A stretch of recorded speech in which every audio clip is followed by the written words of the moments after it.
And we're about to go live.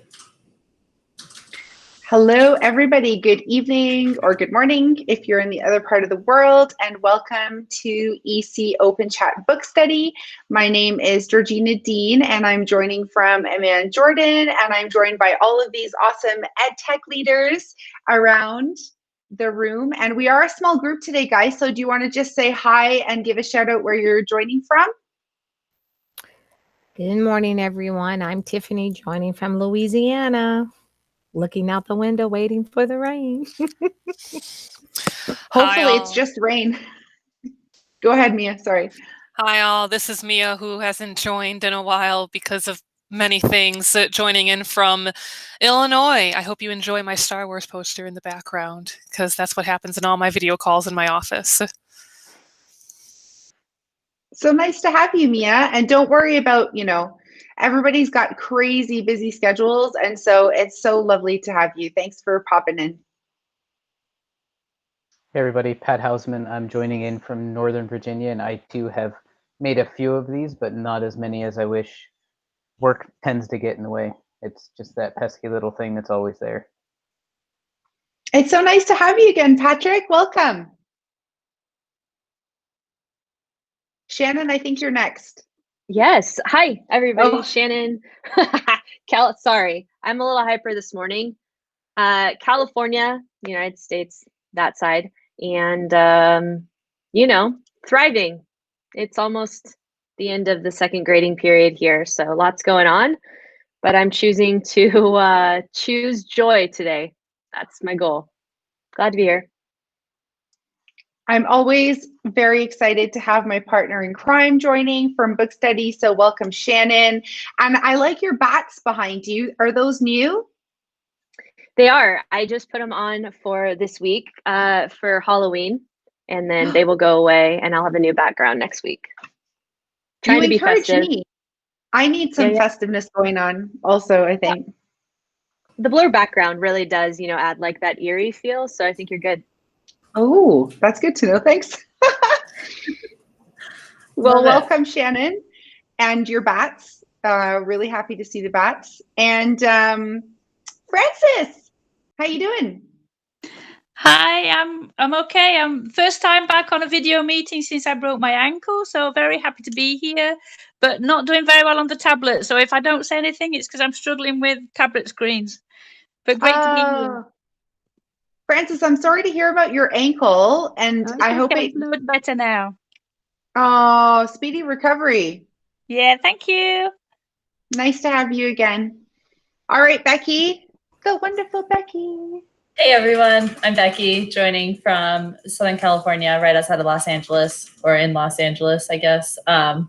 So excited to be here with all of you again, and ready to start my morning with you all. Woohoo!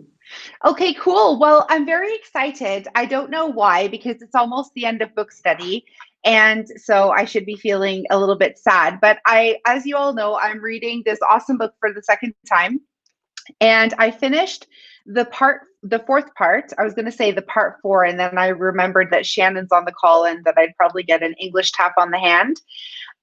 So the fourth part of the book is super exciting, and I was on the treadmill reading it, and I was like, oh my goodness, all of these sparks came to me while I was on the treadmill, and so I think that's why I'm very excited. So stay tuned for the final book study questions coming out later this weekend. And looking forward to sharing and celebrating all of that. But before we get to the final section, we do have an important few chapters to unpack together on discovering the power of voice. I'm going to share my screen in now. Discovering the power of voice, and with great power comes great responsibility. Yeah, no worries, Mia. Thanks for popping in, and hopefully you can come back in again. No worries. Great. And so sailing into the great beyond, and we were looking at chapters 11 and 12. And so if you've had a chance to read them, please feel free to share, open chat.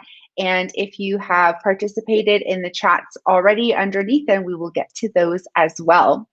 So today's celebration is all about classroom culture. If you would like to shout out somebody in your team, a teacher that you're supporting who has really done a sparkling job of creating a positive classroom culture, would anybody like to share?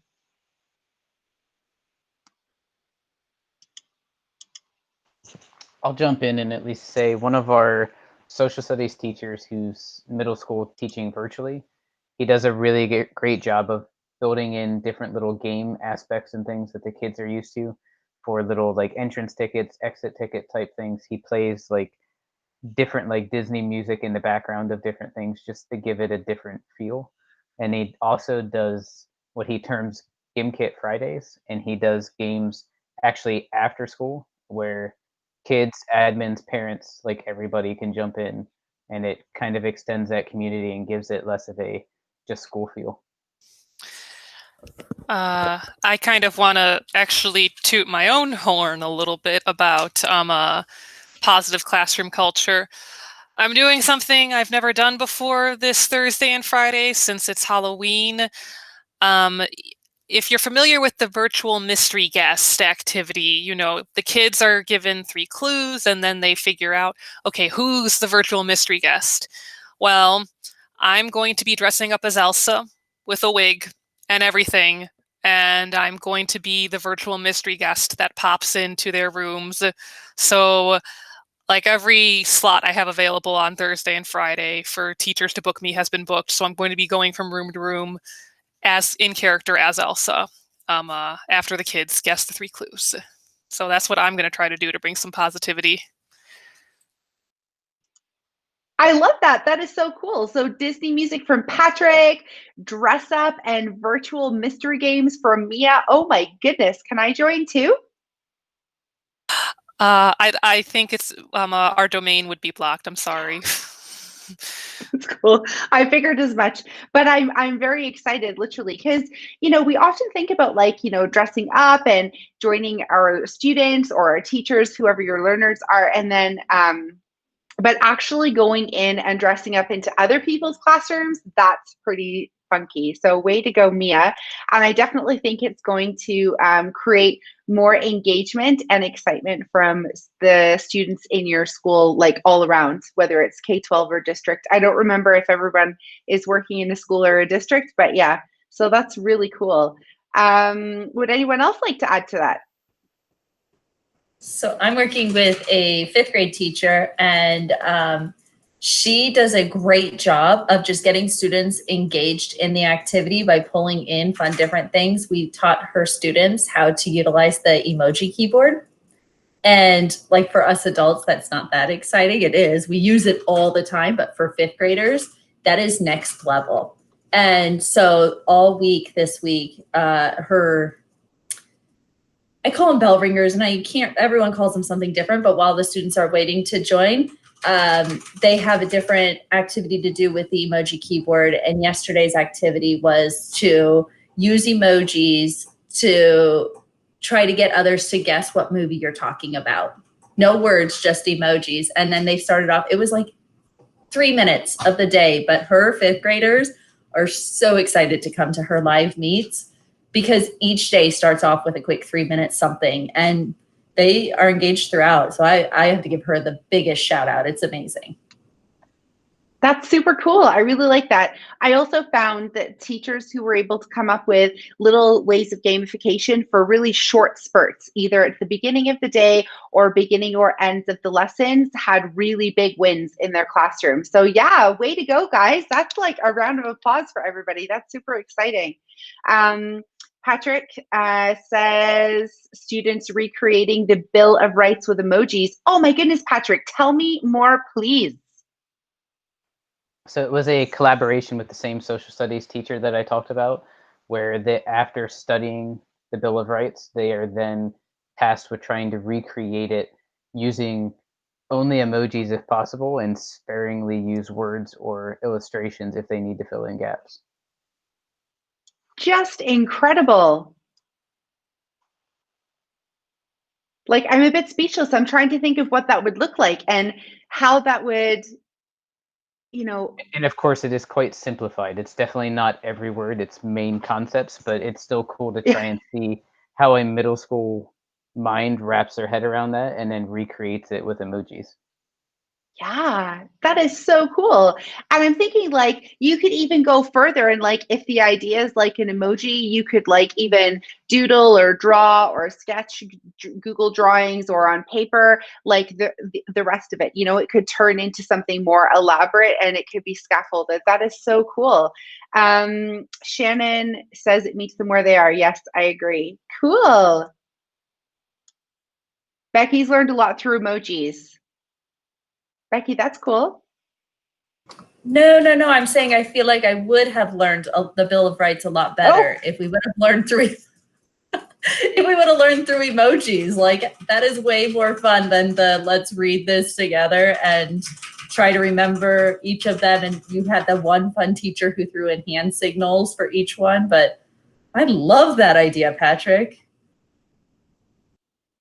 Patrick's on fire. Thank you for sharing, buddy. We all live vicariously through your creativity. All right, awesome. Okay, guys, let's dive into these questions.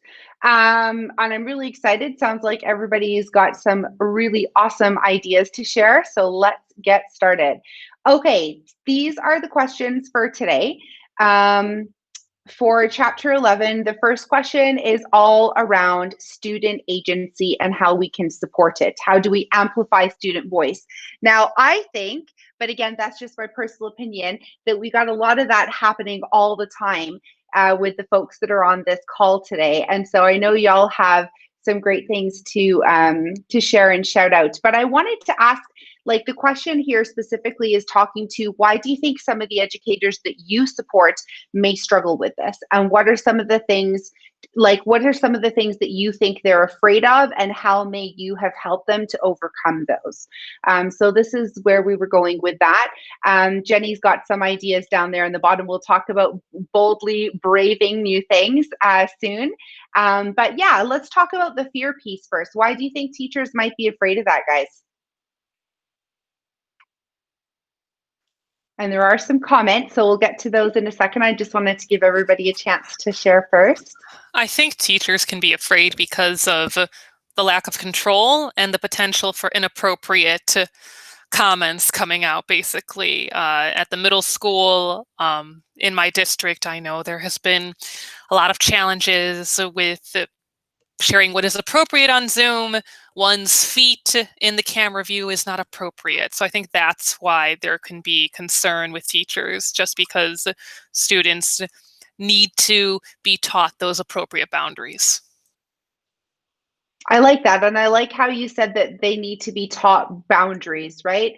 You know, it may be easier for us as educators or coaches to be able to set appropriate boundaries, but I definitely think that that is an important skill. And I do call it a skill because I think being able to self-assess and be self-aware in all of these, I think these are skills that we learn and we get support becoming aware of. So I think that's really, really important. Thanks for sharing, Mia. And Patrick, the fear of the unknown. Tell us more, Patrick. Yeah, for a lot of the teachers I work with, it's really the fear of the unknown. And what I mean by that is it's not necessarily the unknown of what my student's going to do, what could they possibly type in the chat. It's, I don't know this tool exceptionally well yet myself, so I don't even know what all these students might do. And not even obviously the inappropriate side, but also the side of what if they go down a rabbit hole I've never seen before and I don't know how to help them. And you're there a lot as a tech coach, but you're not always there. And I don't want to kind of face plant in front of the kids, not being able to answer a question on a tool that that I asked them to use. And our teachers have gotten a lot better with the fact that it is perfectly fine and it's actually an awesome thing to learn from the students. And I've taught some of them to turn control over, have the student in our virtual side, have the student screen share it and teach the whole class the awesome thing they just learned. And obviously you gotta know which students you can trust to do that and not put their foot on the screen instead of sharing what they're supposed to do. But it's turned out well for a lot of us, but it's just that unknown. I really love that. And I love how you said, like, ask the student to share their screen and teach everybody. It's one of the first things I do when I'm in my classes too. And someone's like, oh, look what I can do with that 3D model. And I'm like, oh, show us, come on and share your screen in. And I think it's so powerful. And it really also motivates and inspires the other students in the class to then want to get ahead of the ball so they can be the next ones to share too. So there's like a whole domino effect there. I'd like to add on to that. So yeah, thanks for sharing that out, Patrick. Also, we were talking about their authentic audiences to be able to share with. So this part of the book is talking about students being inspired to share what they're creating authentically, basically. So there's authentic learning, but part of that authentic learning is also having a final piece to go to, right? It's like the end of the tunnel, I guess you could say. And what are they doing with all of those wonderful things that they're creating? And so Jenny talks about sharing her or having her students. And then obviously for us, that would be the teachers we're supporting to have their students share out what they're creating on Twitter using a hashtag called comments for kids. Now, I have to say, I haven't seen if that's still a thing that's going on Twitter or not. Has anyone tested that or tried that out? Okay, so maybe that's something I'm going to go away and do this weekend, is test to see if that is something that's still currently being active. But I like the whole idea behind comments for kids, is that they could take student work and post it in a safe place where other people could get comments and students would have an authentic avenue to share. Now, I think the world, and thanks partly, to COVID, etc., I think that the world's come a long way in other ways that students can share. So we have like mystery Skypers if you're in Microsoft for education, and you can do Google Meets with pretty much anybody. And so there's lots of different ways that you can reach your students. So, oh, Becky brings up a good point about age restrictions on Twitter. Go ahead, Becky. That's important. Yeah, so just because I'm in an elementary only district, Twitter is not COPA compliant and actually technically not legal under the age of 13. So even if students are using it, they're putting in a fake age. And so for me, I don't ever encourage the use of Twitter for kids. I do for educators, but there are ways to do like a mock Twitter where you create your slides to look like a Twitter feed and students are going in and commenting on each other's, but you're keeping it within the classroom just because of student privacy issues and maintaining that COPA compliance. As a coach, I never push out anything that isn't legal, so I don't ever push out social media. No, that's really good. Jenny in her book was actually saying that she, as the teacher, was sharing out the student work. It wasn't the student. So sorry if I didn't clarify that properly. But yeah, obviously you have to check on the age of your student. So like if you're teaching secondary, they have to be over 13. But in Jenny's case, or at least at the time she wrote the book, she was working with elementary students. And so she used to tweet out some of their work. But like you said, they also, I don't remember, I'd have to check the chapter. She either said that she or some of her colleagues created a mock account also, but it was a school account. And so Shannon's nodding. Shannon, is that right? Was it her or someone else? Do you remember? Yeah, it was her. I think it was in a different chapter that she had talked about that, but yeah, it was that idea that like, yeah, they created a school account, and so it came out from that account because she had littles or something like that. Yeah.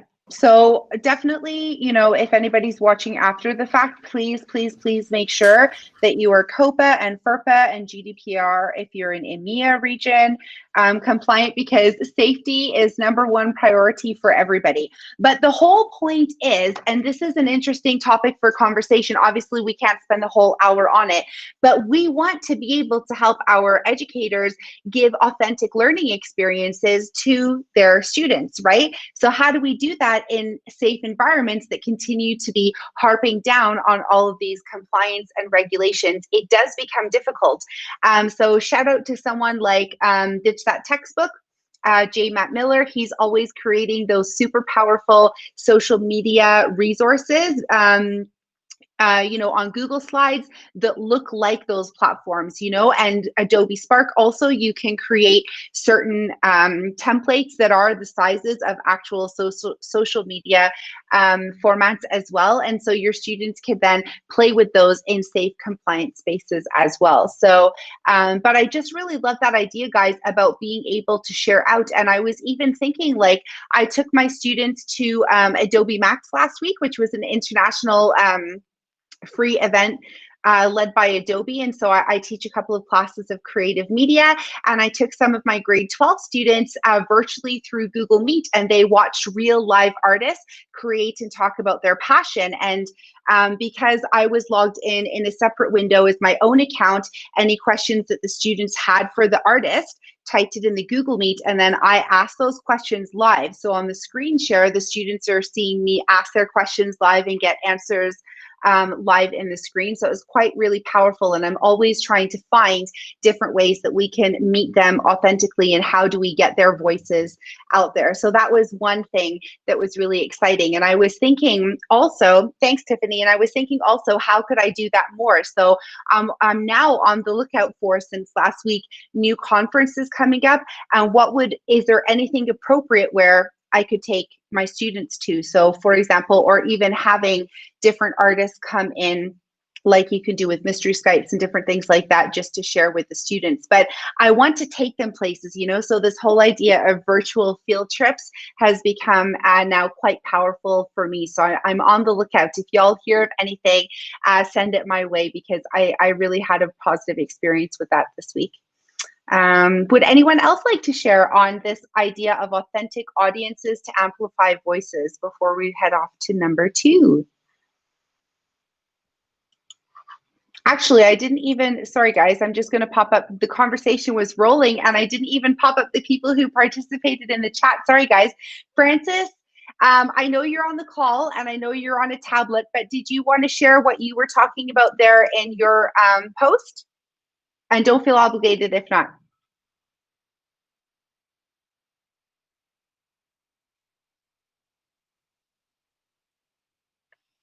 I really like what she said there about having virtual drop-ins. And so it's the same kind of idea. If you can't take your kids somewhere, you could have a drop-in. You could even do virtual drop-ins across the school, virtually or horizontally. So that's really good too. Frances is highlighting in red. I love it. She says, through the coaching process, or was that somebody else? Maybe it was Becky. It was Shannon. Through the coaching process, we can model the impact of settling targets and making the learning more relevant to the teacher, as it would be to the student if they were given voice choice, and driving the learning process rather than just learning what the teacher deems to be important. Very cool. Shannon, what does that mean for you, since you pointed that out? I'd love to hear your thoughts on that. I really love, like, Francis, I just really love your perspective all the time. But I think that oftentimes what we assume kids know or know how to do is usually not the case. And so the idea of modeling things for kids is essential. And I think sometimes with our newer educators, it's really important to also model some, walk them through that process as if they were in like the student's shoe. And so, just recently I had a teacher who I was talking with about, lessons in tech, and they're not super tech savvy. And so there's a lot of fear that exists there.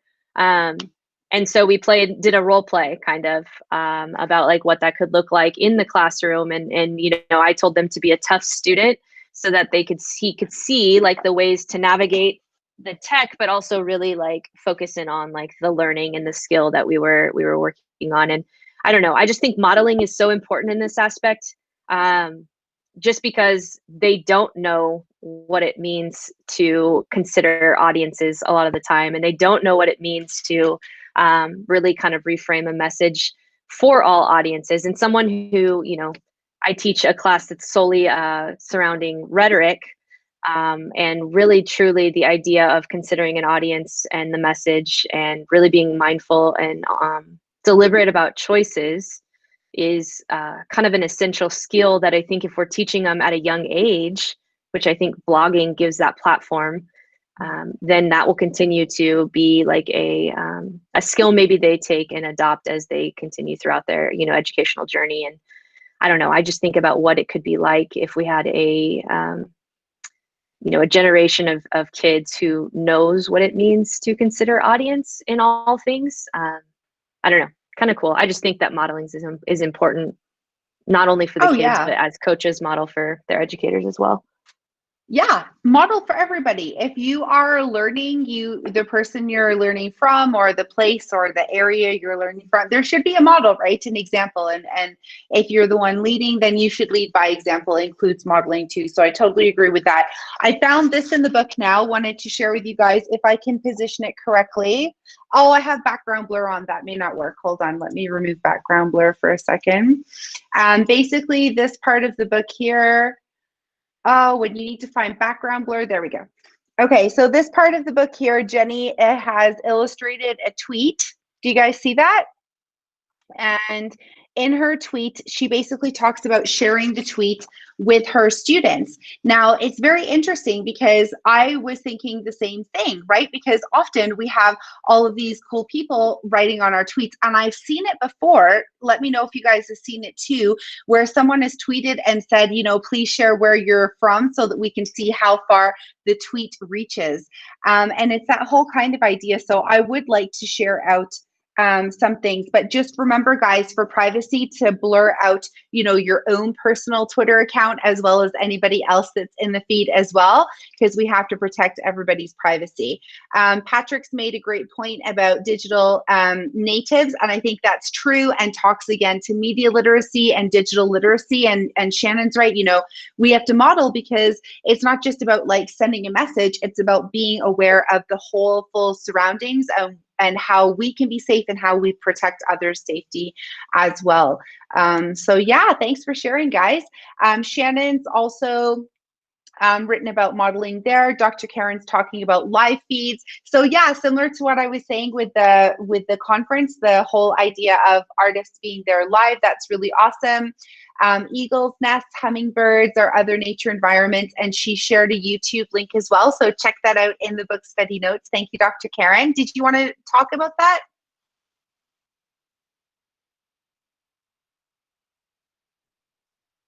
If not, that is okay too. Hi. Well, it's just something I've actually. Can you hear me? Yeah, go ahead. I've never actually tried this with students before, but I know that for me personally, it's a nice break to look at some nature that's going on, real life.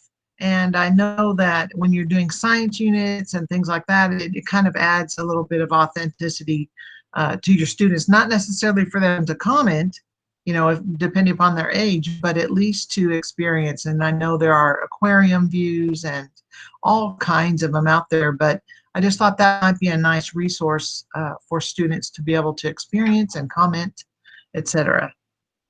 Oh, I'm so glad you shared verbally, Dr. Karen. Thank you, because I didn't quite understand that from your text, and that's quite powerful what you just shared there about adding elements of authenticity into our lessons. And I really am very inspired by that. So thank you for shouting out. Becky's also shouted out Google Earth and Voyager. Also, arts and culture have some amazing things in there as well. So there's lots of different places we can go. But what's interesting would be also to add elements of your own experience. Like, I really like being able, for example, to show pictures of me skiing in the snow or skating on the Rideau Canal in Ottawa with my students here in Jordan or Egypt the other years who may not have seen snow or know that you can skate on ice. And so things like that can go a long way as well. So yeah, I really like that idea of adding authenticity. It's not just about having the actual objective being authentic, but the surroundings and different elements. So that's really awesome. Thank you for sharing. Okay, cool. So as usual, I spent a lot of time on one question, but we had some great shares. So we'll move along to question 2. All right, so this one is about finding something to say. So where do we start? How do we start to think about the messages that our students want to share? And I really want to start with where Shannon left off with the modeling, because maybe Shannon's a really good place to start, actually, since she's the English expert or one of them in the room, about how do we, it's when we're writing, where do we start? And, who do we, what are the ideas and we should start with, or who can we bounce those ideas off on? So Jenny's chapter here is talking about school blogs. She recommends the walled garden approach first, and so share it in-house kind of idea. And how could we support educators to practice equity, constructive feedback, and also digital footprinting while discussing the blog. So in this section of the book, it's blogging versus libraries, and where would we start? So there are some comments in the chat. Would anyone like to share? Well, I don't have any comments in the chat, but I literally just attended yesterday a professional development all about Generation Z and their use of the internet, sponsored by the Learning Technology Center for Illinois. So I feel like this is really relevant to what we're talking about, especially with digital footprinting, because what's happening for teenagers and even younger students today is the fact that there is no separation between real life and the digital life.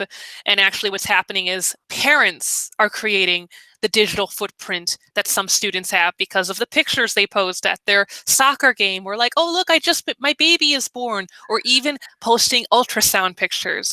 So I think something we have to consider as well isn't just like the students learning about the positive digital footprint, but about the parents learning not to, the term that is taking hold, not to share it, not to overshare online about their children. And I can see there are some people in my age range on the internet who understand that and we're like, nope, even though I'm a vlogger, you're not going to see anything about my child. But there are other vloggers we know of, I mean, maybe I shouldn't speak for everyone, but that I know of that have actually exploited their children for entertainment value. Yes, yes, Sharon. So I just wanted to put that out there since I made that connection. Thank you. Oh, no, thank you for sharing. I'm a little, surprised, as you can see from the expression on my face, that people would use their children for that. I don't have children. I can't imagine it. So, yeah, just going to take a second there to process that. That's not cool at all. But yeah, it's a really important point. And actually, yeah, wow, I'm still caught up on the whole parent thing. Do we have any parents in the room? No? Patrick, you have kids, don't you? No? Not unless you count what my wife would call fur babies. We have pets. Oh. We do not have small two-legged children, though. Me too. Dr. Karen's the mom. Okay, so Dr. Karen sharing a mom of people. That's good. Yeah, that's what I was wondering. So do you see this is a real thing in your, community? I'm not putting you on the spot or anything, but as a mom, do you feel that would be an issue for your children as well? Or maybe that is a Gen X, did I say that right? A Gen X. Gen Gen Z. I lost count. Okay. Yeah, so, Gen Z. Yeah, according to the presentation, Gen Z are the current teens, Gen Alpha are the current elementary schoolers. So now there's Gen Alpha. Whoa, that's new for me. I didn't hear about Gen Alpha yet. Okay. Yeah, I'm doing all the mind-blowing stuff today. Yeah. But to continue, do you see that, Dr. Jackson? Well, I think because we're so familiar with it, it's just we're all getting so familiar with, especially being online with people every day. It's kind of an extension. I want to share just a quick little story. I did a teach-a-thon with some people a while back, and we used StreamYard, but every hour we would change presenters. And it was really kind of freaky to me after a while because I was hosting. And every time I would invite someone, it was as if I was inviting them into my home. And I really engaged with those people, and it was a real experience. And then the next person that would come on, it was like, oh, hi, you're in StreamYard with me. Now you're in my home. And so I was going to ask, do you think maybe it's just the familiarity, like maybe Georgina or well, basically all of you do this all the time? Does it become like an extension of your own space? I think maybe that's why people feel like it's okay. Yeah, here's my ultrasound. This is my baby, or like those videoing 3 seconds a day and then making a video montage out of it with some snappy music and pictures of my last year. You know, I think it's just the familiarity and without all that talking. So I'm actually right there with you. And in one of the courses I'm taking for my ed tech certificate, we were talking about this research, and my professor finally gave the research that anyone who started using technology before the age of 14, you don't look at it like a tool. It's not a tool to help you in life. It's a way of life. It's just there, and you're so used to using it to just let life happen and make life happen. And without technology, like, you're not saying, oh, I've lost a tool. It's like you've lost a part of life. Where anyone who started using tech after the age of 14, and I don't know why 14 is the cutoff. It must just be for that research. But after the age of 14, tech is a tool that helps you get something done. It helps you find your research. It helps you connect with people, but you see it as that tool. So I'm wondering, because, like, I'll be honest, my social media is covered with Sharon's. And that's how I see all my friends' babies. And that's how I see everything, because tech is just a way of life. That's how you share life and stay connected, and you don't have to call people. So yeah, that's an interesting point that you make of it's just a norm. I mean, people see my house every day. And to add on to that, this brings us back to the other point of the students. Like, because this is very interesting, and I think this may take up the whole book study, actually, because this is a super hot topic right now in education and ed tech. But basically, if we think about our students, so like, we're trying to help them collaborate in online or hybrid or in person in safe spaces, right? So if they're in person, they're at school and they're inside Megara's garden wall, right? They're collaborating safely there. Or are they? Because it breaks, they have access to their tools.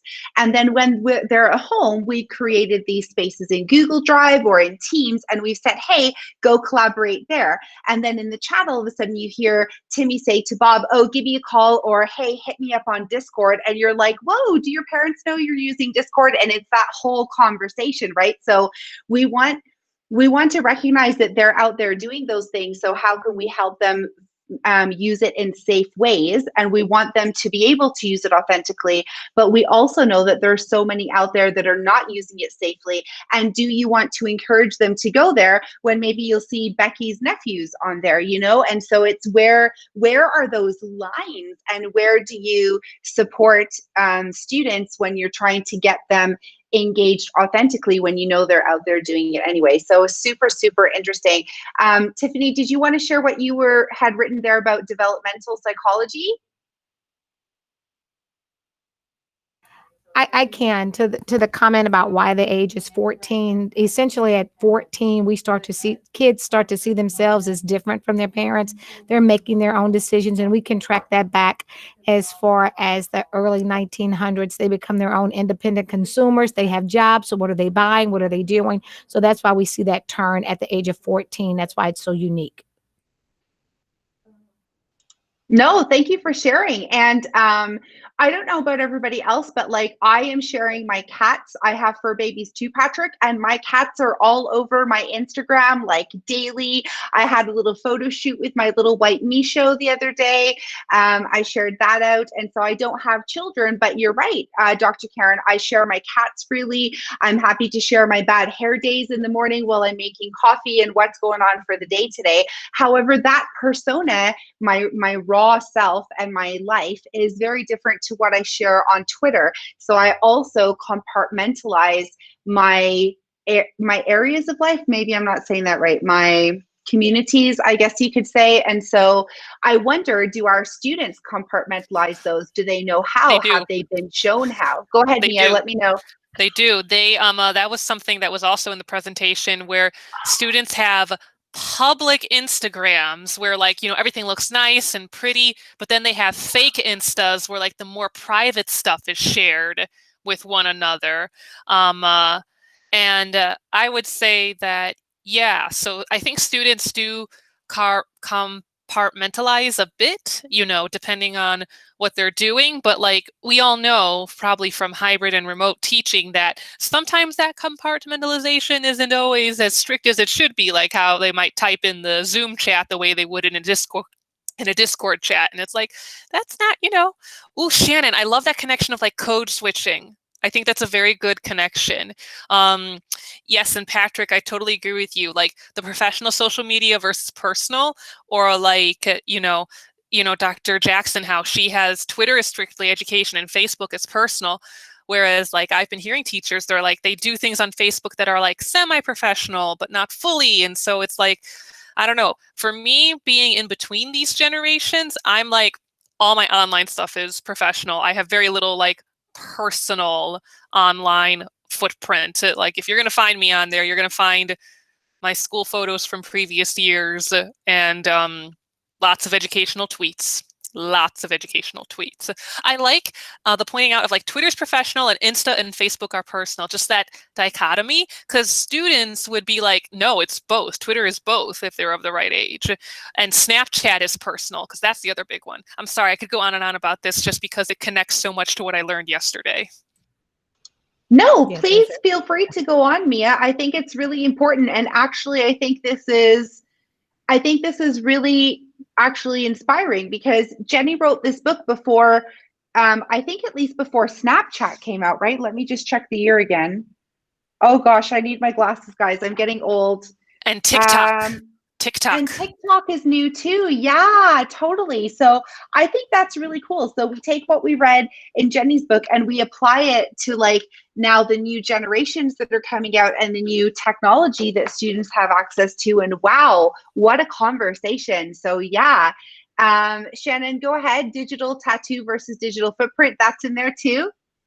Yeah, I couldn't remember if it was in this one or if it was in Distance Learning Playbook, but it was before. Yeah. So the idea, she brought it up earlier about, it's no longer a digital footprint just because it's, social media is has such a prominent place in our society now that it's like become this digital tattoo. And when I first read that, I had never seen that before until I read it. And then I shared it with my kids because it was early on in our year.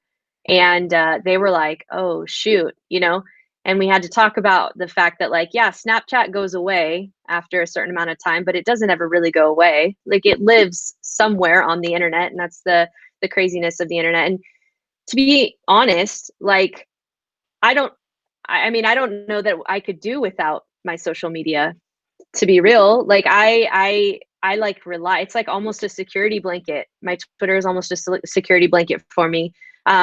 It's also the way in which I learn a ton. And I, recently I asked my kids, I think it was 2 days ago, like, we were talking about social media and we were talking about ways in which we communicate and we spread our messages and how important it is to be mindful about what exactly are we putting out into the world, and what exactly do we need to consider, what do we want from it?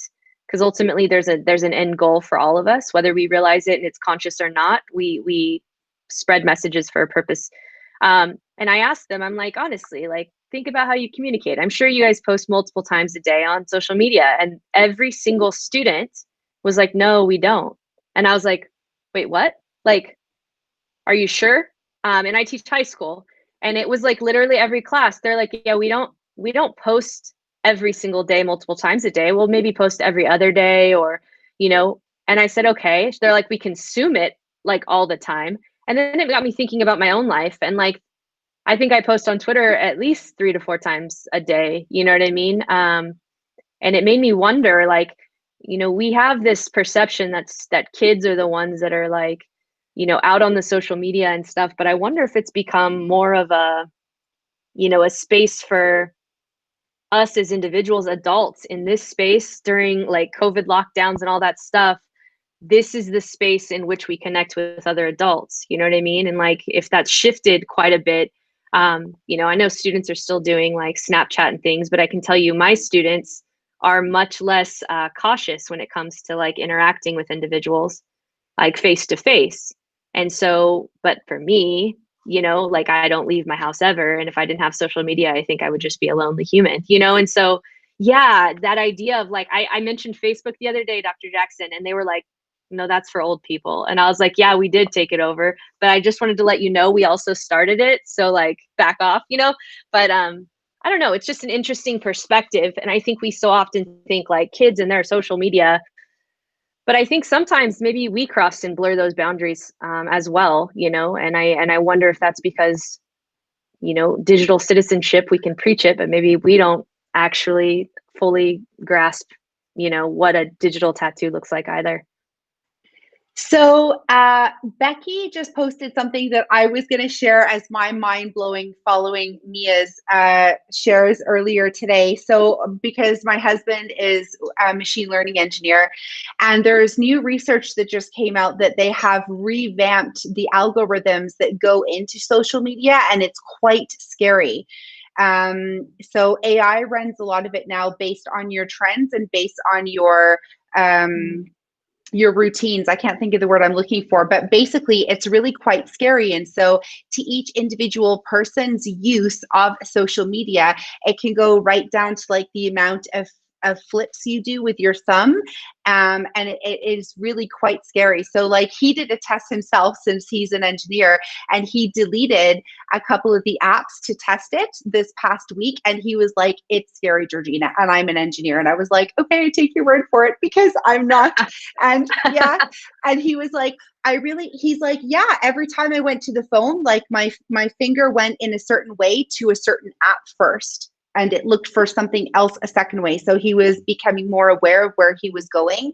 And it really, it's really quite scary. So yeah, be very careful. And I think to Shannon's point, as you know, and Dr. Karen, you were saying about the age and everything, and Mia also, is that I think as adults, we're lucky in that respect, because he was saying, my husband was saying, oh, we're addicted. And I was like, well, actually, I don't feel addicted because I can go, a day. I do post regularly on Twitter professionally to share and all that, but I can, and I don't mind not. Like today, I don't think there's a single post on my Instagram today. I don't mind, it's not like, but he says that it's become an addiction. And I worry that for those where it has become a way of life, like our younger generations, how are we going to support them? And so that it doesn't turn into negative well-being as well. Yeah. Or that it affects their well-being negatively. So we need to be really careful. And because he asked me, as I'm director of learning technology in my work, he asked me like, what are you doing about this to help your students? And I was like, oh, teach me first so that I can then go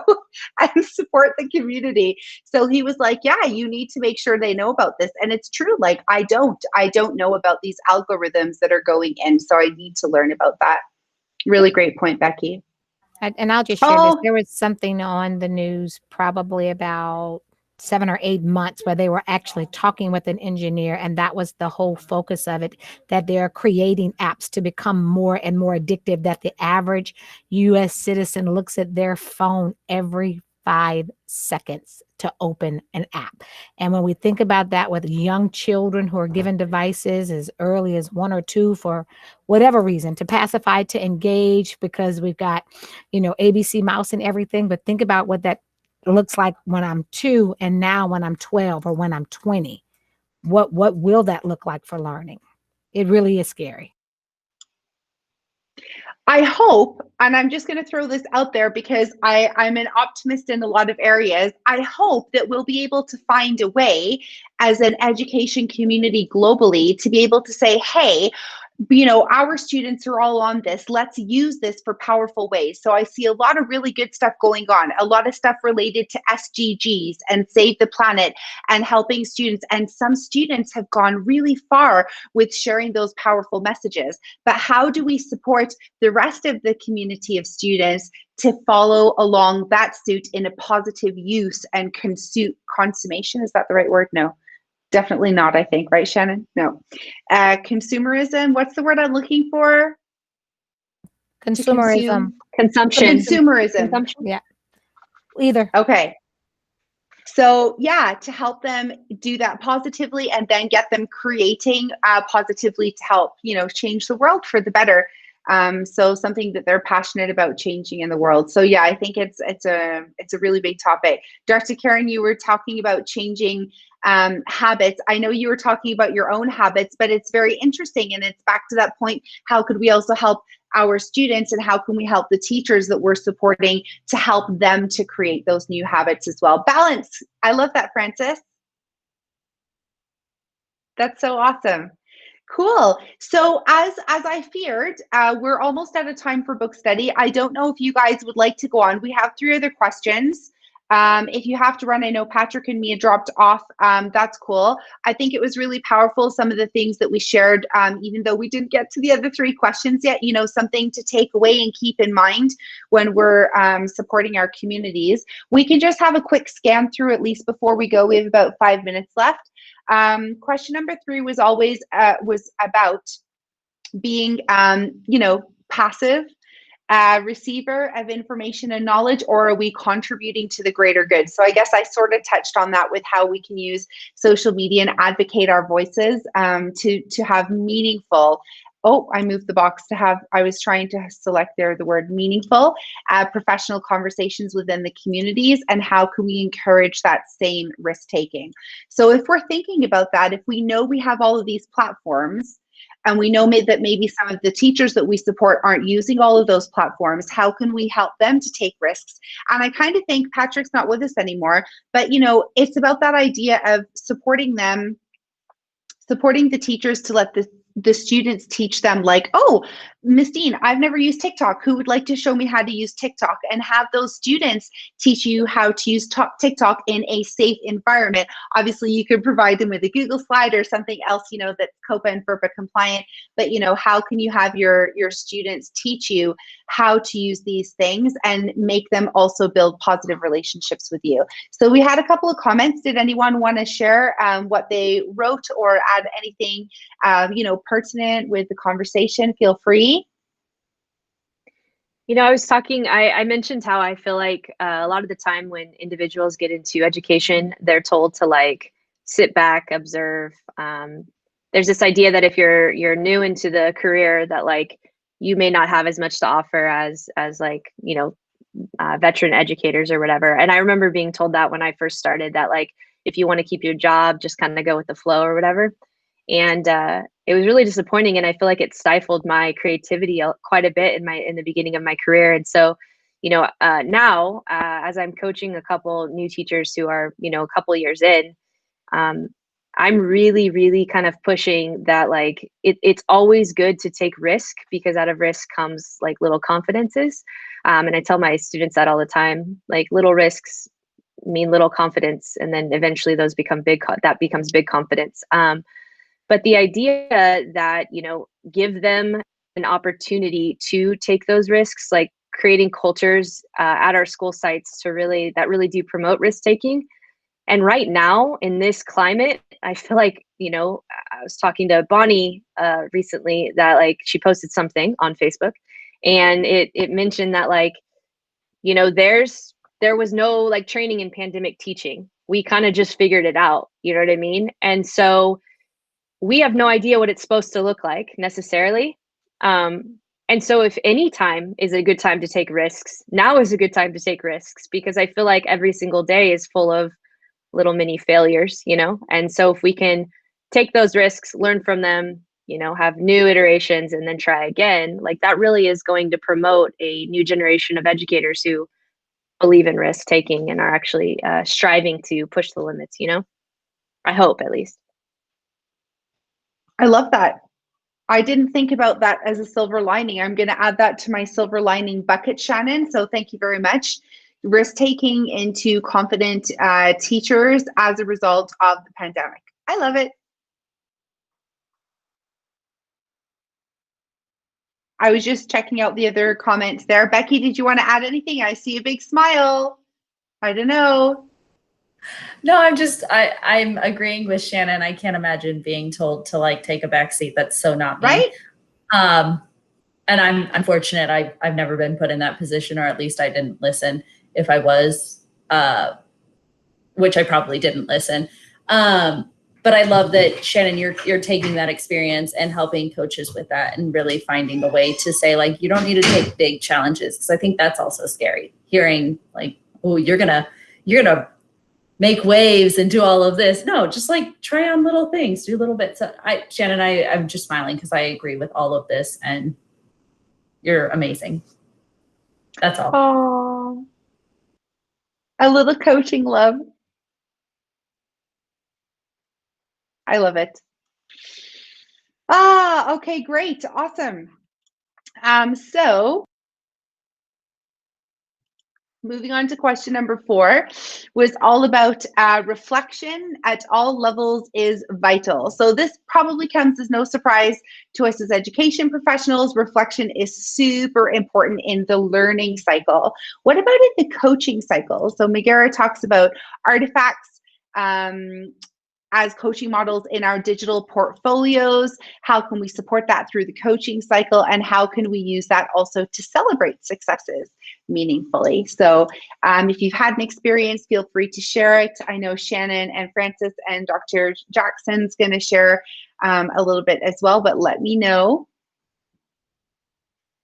I'll leave the question on there for those who haven't participated yet.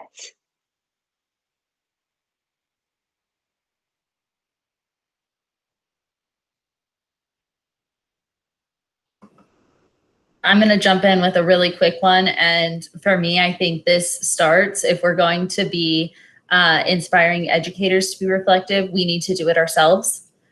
This is definitely an area that I've grown in over the past year and feel like I can continue to grow in just self-reflection and asking myself those questions, because if I'm not comfortable self-reflecting, I don't know how I can expect a teacher that I'm coaching to be reflective. So I like her reflection guide that she has in here on 138. I just think we have to start it off. I love that. Again, back to Shannon's whole point on modeling as well. I'm finding page 130. Oh yeah, it's a little reflection guide. Am I still blurred off? I hope so. Want to get that on video so everybody else can see it. Oh gosh, this mirror reflection thing is killing me. There we go, guys. A little reflection guide. Okay, cool. So yeah. Let's just do a quick round fire before we move on to question number 5, guys. What are your what's your top reflection go-to or your digital portfolio go-to? So mine is Adobe Spark page. I love writing little reflection journals in that one. Who would like to go next? Mine are Post-it notes, because I haven't quite got to a digital portfolio, even though Georgina tells me it every time we talk. But it's good. It's good. Eventually I'll get there. But yeah, I have about 1,000 Post-it notes, and Becky really loves my Post-it notes, so I usually do it for her. I love your Post-it notes too, even though I've never seen it, because I initially had a visual image in my head of Shannon's entire room being covered in all this visual reflection and planning. And I got really excited because she probably has lots of different colored sticky notes as well, right? Just one color? Okay, that's cool too. Just yellow. Just yellow. That's exciting though. Yeah. Oh yeah, Becky says stacked on each other. That's cool. You guys know what I'm talking about, right? Those like creative walls. That's it, Dr. Karen. That's what I'm talking about. Oh, well, I have, I'm very boring. I just have a plain Google Doc and I write stuff on it. And maybe I'll throw it on a keep, but I'm not very disciplined in my reflection. And that's, for me, that was the key, is going back to it. I'm good about throwing my ideas on a document, but not going back and the meat of the whole exercise. I'm not very good at that. But I think that's really good that you're aware, right? Like we all have things that we're not good at. And I think that just being aware of it is half the battle. And so that's something we're going to work towards. And I think that also helps us to be authentic with the teachers that we support too. Like Becky said, if she can't self-reflect, how can she expect others to? If we can't be aware of the areas we need to grow, how can we expect others to grow as well? So I think that's very powerful. What about you, Becky? What are your reflection or portfolio go-tos? Yeah, I need to start out by saying I just give Shannon a hard time about her sticky notes. I love that it works for her. It would scare me. I throw away Post-it notes if they're more than a day old. So those don't work for me. But I hate them. I am working with like Wakelet. I use Wakelets to post bright spots, and those I keep private. And then I've been using the Connect Hub IO to put in my coaching notes, and I don't email them out to the teachers, but that's what's keeping me truly organized. And my hope is eventually I will be able to pull from those Wakelet bright spots and be able to share out some of the stuff, but I will never open up the Wakelet to be fully public. That's very interesting. I hadn't thought about not having my Wakelets public, but then again, I don't use them for that. So maybe I would if I was using it for reflection. And why not? Wakelet, along with many others, can be used versatilely, right? I feel like I'm trying to come up with my own language today. I don't even know if versatilely is a word anymore. It's getting late for me. I don't know. Just saying. Oh, I love these book studies, though. You guys just totally are dear to me, and you let me roll with my own new vocabulary that I create. It's just so precious. You guys are awesome. Thank you. No, but Connect Hub, yeah, shout out to Suzanne Summers, guys.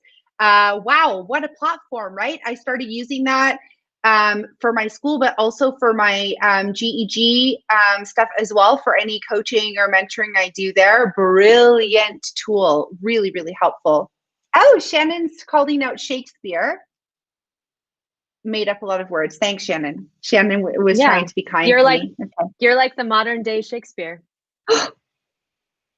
I think that's me going a little red now because I'm definitely not a modern day anything, but that's okay. Thank you, Shannon, for helping me feel special. That is quite rosy now. It's getting there. Give it a couple more seconds. Okay, moving along.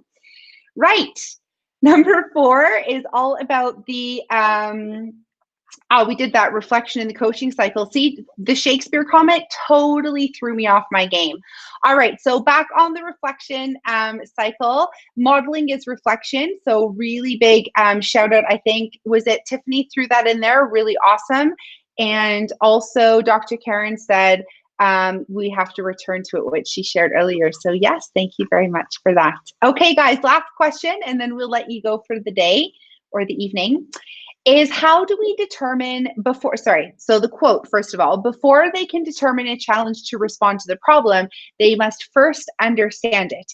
And that recalls another quote that understanding is half the battle, right, guys? We have to know, we have to understand before we can tackle a solution. So now I know this is kind of a tricky area right now in online learning as well, because I know a lot of coaches are feeling like they're the tech people, right, guys? So I know this question is a little bit tricky, but when people have challenges, you know, related to tech or not, how are we supporting them in promoting that they understand it first? Because sometimes when they can understand what the issue is, they can help themselves, right? So like sometimes, you know, I know Shannon and I have had a conversation offline before, and I've been like, Google it, or she said to me, Google it. And I'd be like, well, we can Google it, yes, but we're, you know, asking each other. And it's that kind of idea. How many times has a teacher said to us as a tech coach, what is the answer to this? And you've been wanting to say, well, have you checked Google? Did you read today's updates? Did you? And you know, it's that kind of idea. So how can we support them in cultivating independence by helping them understand where they lie in their spectrum of growth? That is basically where this comes from.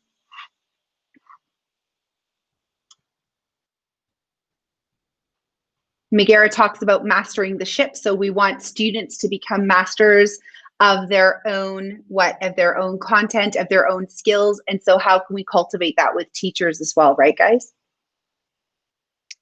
Yeah, and I don't fault educators when they constantly want to reach out to like those that are coaching or the mentors or the coach or whoever on campus that, you know, is a resource, because I do it all the time. You know, and so, but I have this year really pushed a lot of my colleagues towards Wakelet. I know we've talked about Wakelet already, but like it is invaluable. It's not just for curating. I mean, I've used the search portion of Wakelet so much to find resources and lesson plans to help support other educators and myself. I have a colleague that's out ill right now, and I have to take over as a department chair. I have to take over her creative writing course. And so you better believe the first thing I did was go to Wakelet and be like, help me, people, like, because there's so many educators that are so like open to share. I also have been trying to push people towards EduTwitter so much, just because I learned so much from Twitter. I honestly, most everything about 2020 has sucked except for getting back on board with Twitter, to be honest, because I'm just learning a ton and growing a ton. And so I think that largely for me, it's been a lot of like asking questions of my like mentee and my colleagues, like how exactly like do you want to approach this, or what is it you're looking for exactly? What is the end goal here? You know what I mean? If it's not just a tech support question, and then giving them some resources rather than just telling them the answer has really kind of helped spur some independence a little bit. And we're seeing kind of a drop off a little bit in the whole like tech support form, because they're starting to go and peruse more resources on their own before they're coming and relying on the tech coaches on campus. So I think that's cool. Yeah, and I wanna hop on that one too, and say that I am always ready to help with tech questions. I know that some tech coaches feel that that's really difficult, but I use those to turn them into coaching moments. So if I help somebody enough with a certain type, with their questions, we can then say, you'll find them coming back the next week saying, hey, thanks for helping me with that. I did this. And then I can turn that conversation next into, awesome, have you considered doing this? Or how might you help your students by going to the next level? And so I always use those tech questions and I flip them into coaching moments personally. But I know everybody's culture is different, but it's just something, a little food for thought if you're watching the recording after the fact, that instead of maybe feeling frustrated that you're getting a lot of questions, how can you use those questions and use every single moment as a possible coaching moment? A coaching moment doesn't mean you have to have a 60-minute coaching session.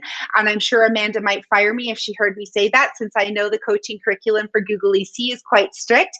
But I have to throw that out there on the line. We need to be taking risks, and I'm going to go out there on this live session and take a risk and say that coaching doesn't have to be 60 minutes in an office with two people on their laptops building a plan together. It is any moment in the hall, in the classroom, on the laptop, on the phone, over WhatsApp group or whatever you're using, Google Chat, and it is every little moment. And those could be 3 or 4 different moments over the course of the week, and it doesn't have to be a formal 1-hour coaching session. So as long as you feel that you're making, positive quality progress in a week with an educator that you're supporting, I want to throw it out there. Does it have to be regimented? Does it have to be restricted to a routine schedule? So that's just my little risk taking for today, to throw that out there. And maybe not everybody agrees, but yeah, I think coaching is changing. Education is changing. Culture is changing in our communities, guys, and we need to adapt. We have to be there. We have to meet our educators where they are, just like we're always trying to meet our students where they are, right? So I think that that's really important. And I feel like I did a lot of talking today, guys. Sorry if that's the case. I felt very inspired by all of you. Right. Would anybody else, before I move on, like to add their own shares to that? I know we had a couple comments. Shannon shared already. Dr. Karen, you added about apps to solve their problems. Nice. Tell me more. Well, many times I feel like it's not an app that is going to fix the situation, and that sometimes teachers look for that thinking that they don't already have some tools. And so maybe we just need to talk about pedagogy and about learning and about helping teachers just basically teach their students. They've already got those tools, but they need to be reminded, I think, in their search for the right technology. We've got a lot of really broad tools we could use in different ways. And I think we need to just remind teachers that they can use those broad tools in different ways. Dr. Karen, you inspire me. I all of a sudden had the I had this visual. I'm a very visual person, in case y'all didn't pick up on that already. These clouds and this heart music and this big inspiring moment of it is always back to the pedagogy. And I love it. Yes. Well, good, because I'm a big proponent of, I think teaching is a calling, and I think that there are certain people that can figure stuff out, and they're teachers. I couldn't agree more. And it is a talented group of people in education, right, Dr. Karen? Like, shout out to all of Yes. you on the call. Shout out to everybody watching the recording after the show. You guys are literally killing it like every day. And kudos to all of you. It is not easy. And it's only getting more difficult because why? Because we're breaking through all the weeds and we are going to come out into something really exciting. And I'm just so excited about that. Okay, I need to stop talking. I've clearly gotten overexcited. Shannon is correct. The upcoming part 4 is really exciting, guys. Check this out. Part 4 right there, got the camera angle almost right on the second tilt. Reflecting on your adventure. So this is where I had my big spark. I got excited about many chapters, but I was on the treadmill and I was like, oh my goodness, and I have nothing to write down what I need. I've been thinking about. It's just awful, but I know what I want to do. So get ready for chapter 13 to 15. It's going to be all in one shot. It will be our final book study together.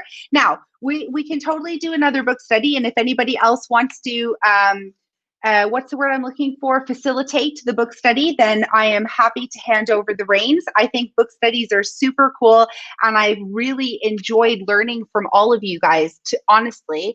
And I'd love to do another one on a book voting that will help all of us in our coaching adventures together. However, for next week, guys, please make sure you take a look at 13 through 15. We'll meet in 2 Wednesdays from now. And it is all about not only reflecting, but it is also reflecting with your PLN. So I'm actually Shannon and I are going to share the book study questions with you guys this weekend, but I want you guys, please, if you can, to participate in what we share out ahead of time, because when we meet in 2 Wednesdays, we'll all be able to share some really cool lists, because this is about how do we take with what we've learned and keep that going now, right? It's just like after you finish a certification, right? Now you're certified, great, okay, and you're all inspired, and then how do you keep that going? The candle of curiosity needs to keep going. So let's try to come together in 2 Wednesdays from now with the shares that we're going to send you guys to continue sailing on our very important adventure into the 21st century. Okay, awesome. Oh, hearts from Becky. Thanks, Becky. I'm really excited too. Dr. Karen, Francis, Tiffany, Mia was here. Patrick was here. I almost called him Phil. It's definitely a Patrick, not a Phil. All of you for coming. And if you're watching the recording after the fact, thank you for joining. I hope you enjoyed reading of chapters 11 and 12. Please join us for the final celebration of Courageous Adventures in 2 Wednesdays from now. So we look forward to seeing you. What is the date? Let me pull that up on the slide. Is the 11th of November. Also a very important day in the world history. So that is good.